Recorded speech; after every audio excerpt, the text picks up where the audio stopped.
one question that I would really like an answer to is, what can we do at an individual level and through Kabbalah to change the world situation, such as global warming, war in many places, famine, the tsunami.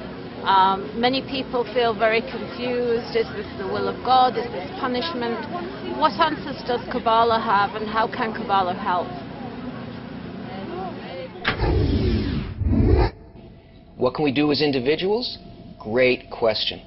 Because there are no physical, political, scientific, or humanitarian actions that can change this situation if we don't change it individually first. Quantum physics has recently discovered that the results of experiments are determined in some way by the person doing them. But they don't yet know how this happens or the extent of the influence. The wisdom of Kabbalah is an ancient science dealing precisely with how human awareness affects reality. The Kabbalists, through their investigations using a method of experimentation that incorporates human awareness, having penetrated the causal forces, reveal in their books that the general law, which they call the thought of creation, is to create a creature and to fill the creature with complete fulfillment. In other words, we and everything in existence are undergoing a process of development with the goal of reaching a perfected state exactly like the state of the force that created us. You could call this the will of God, the blueprint containing the purpose, meaning, and outcome of life in all its details and all the forces that bring this about.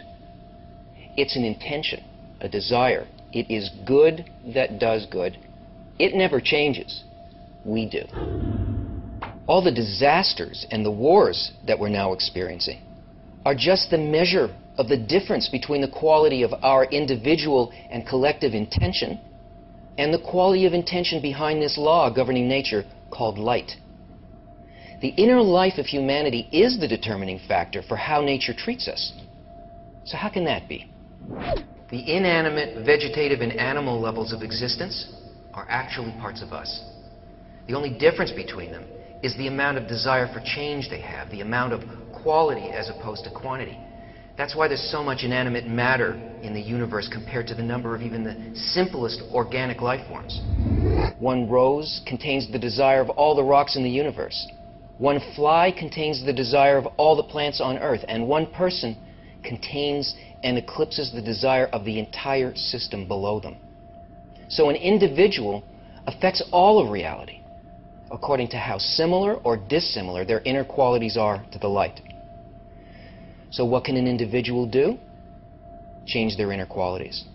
Kabbalah tells us what quality to change and how. For more information, check out the links above.